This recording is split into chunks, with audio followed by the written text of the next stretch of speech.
Good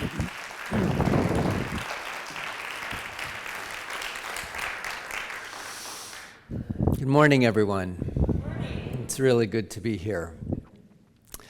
I would like to start with a little bit of an interactive exercise to prepare the ground for my talk this morning. So if you are willing, if you'll join me in this, I would like to ask you to have a short conversation with somebody next to you. So identify somebody next to you if you're willing, and if you're not, you can do this, and if you're online, you can do this just sitting in your mind. But what I'm going to ask you to do, each of you will have 1 minute to finish this sentence. Something I love about being alive on earth today is. And don't just name the thing, a flower. You have a minute to make your partner fall in love with this thing as much as you are in love with it. So really tell them what it is you love about this thing.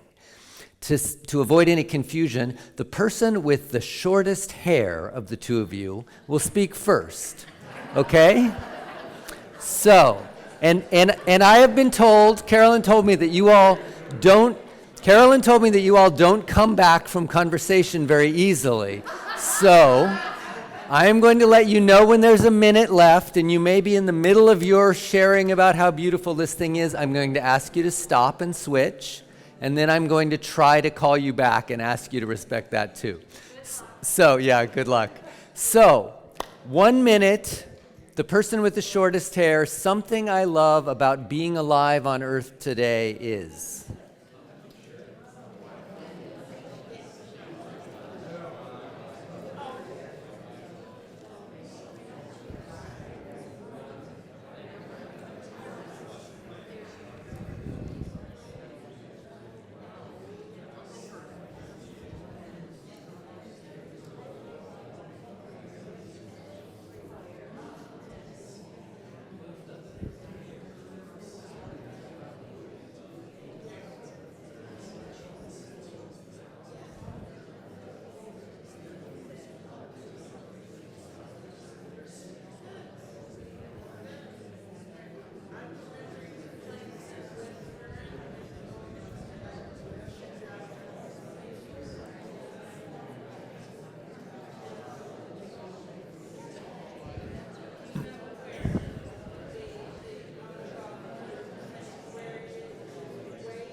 Okay, time to switch.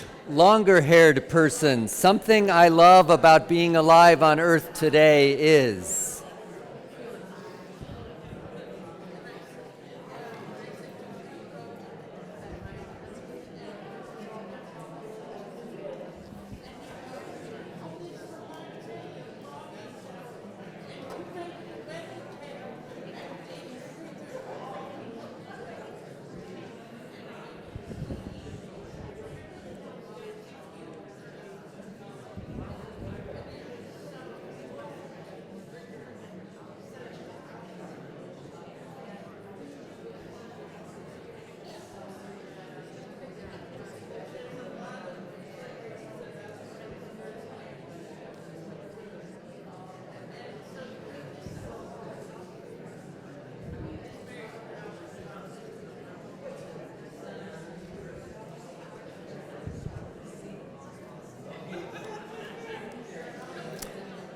Okay. Time's up. I'm glad to hear that there is no shortage of things that you all love about being alive on earth today. Tuesday was Earth Day, and I wanted to make this talk a celebration of Earth, an opportunity to feel our gratitude for the beauty and generosity she offers us each day, whether we deserve it or not, which is the definition of grace, isn't it? I chose this photo that I took of a spectacular Bay Area sunset, because sunsets are one of the many things I love about being alive on Earth today. This is an example of Earth's grace, and I want to help us all receive and celebrate the gift that Earth offers us. But every time I started to prepare this talk, something didn't feel right. Something stood between me and celebration. Going straight to gratitude and joy felt false. So I want to start in a different place. Our planet is suffering. The last 10 years have been the hottest 10 years on record, with last year being the hottest year ever recorded.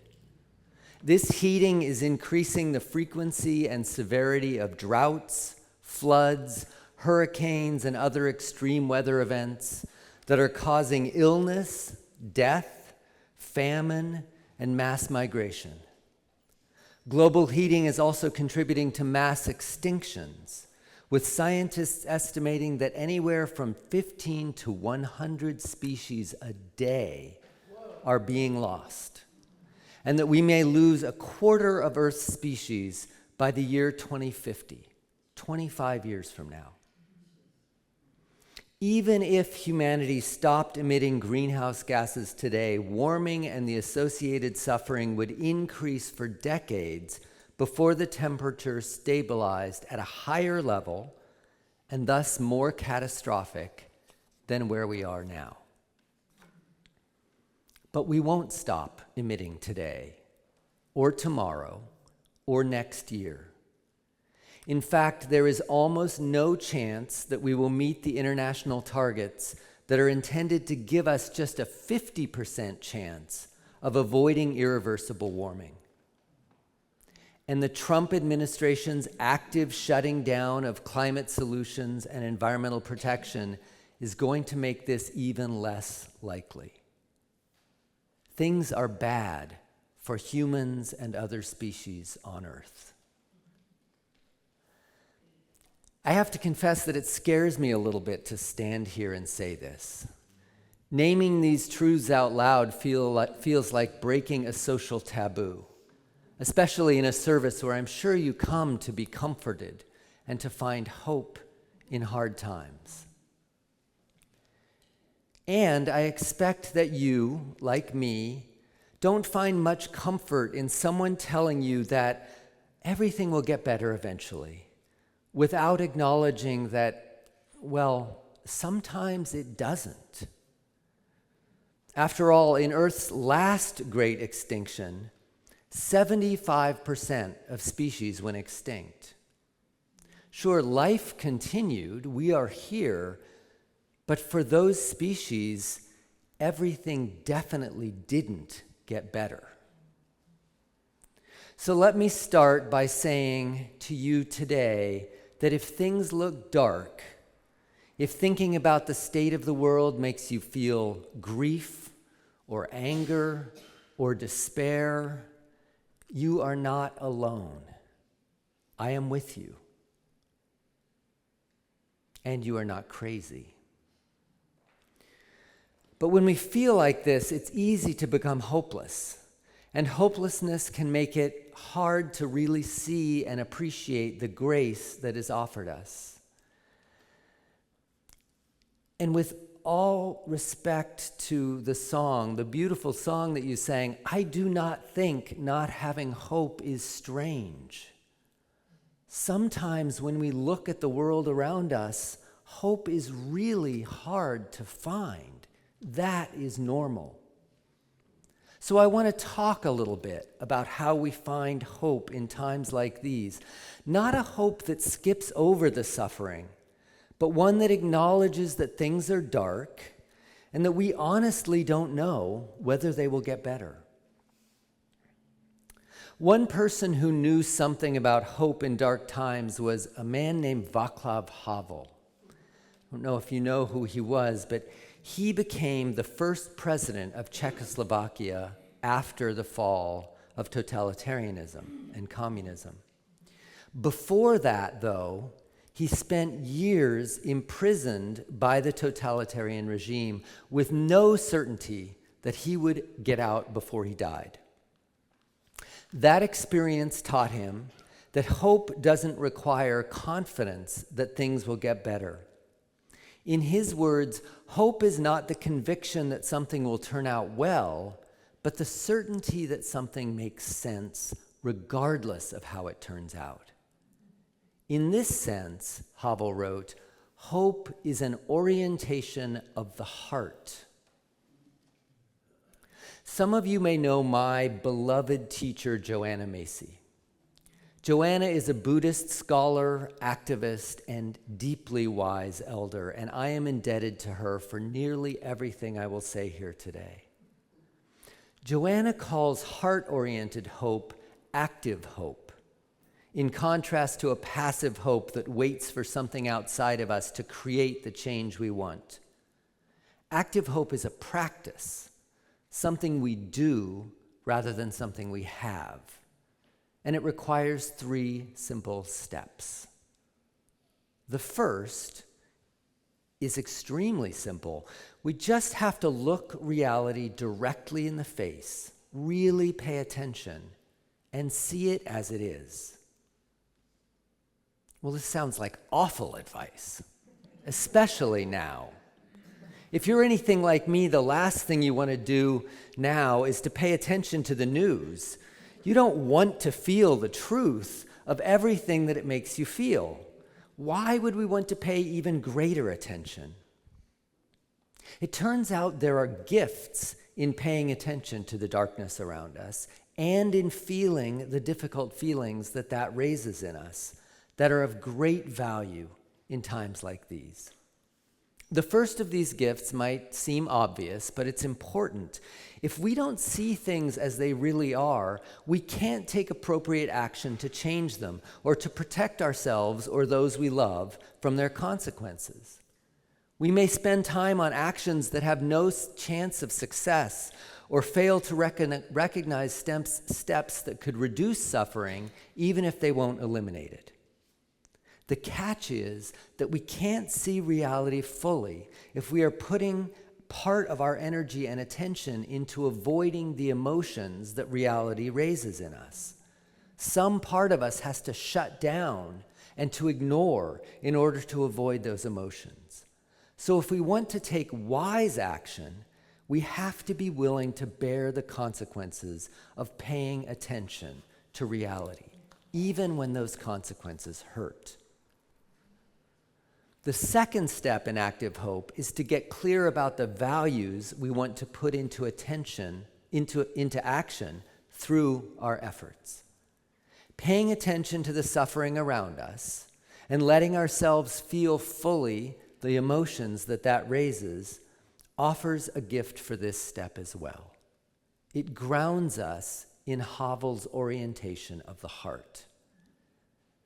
If you are willing to slow down and be with the difficult emotions that arise when you look at the darkness long enough to really get to know them, I think you'll find that every one of them is grounded in love. Grief and sadness arise because you are losing or have lost something that you love or someone that you love. Fear shows you that something you care about is threatened, whether that's your own well-being or that of someone or something else. Anger is a sign of a violation of your love of justice, that a boundary has been crossed, of something you care about. People often worry that letting themselves feel their grief or anger, if they let themselves feel their grief or anger, they won't be able to stop. It will just be overwhelming. I want to be clear that I'm not suggesting that finding the love underlying these painful emotions will help you get over them and that you'll live in some blissful state of love. In fact, it's likely that paying attention, the more aware you are of what you love, the more pain you will feel when you see what is happening. But it may be that your grief and anger are exactly what the world needs right now. And when love is also present, you will be able to stay with the suffering, to see more clearly, and to make heartful and reality-based decisions about what you should do. Those decisions lead to the final step in active hope, to take action to make the change we want to see. Here again, heartful realism and love ground and support us. Action driven by fear or anger or guilt may be powerful, it is important, but it is not sustainable. These emotions can be important motivators, but they wear us out, and it requires additional emotional energy to try to manage them. When we let ourselves feel our pain, that frees energy for us to develop the creative, reality-based strategies we need to move forward.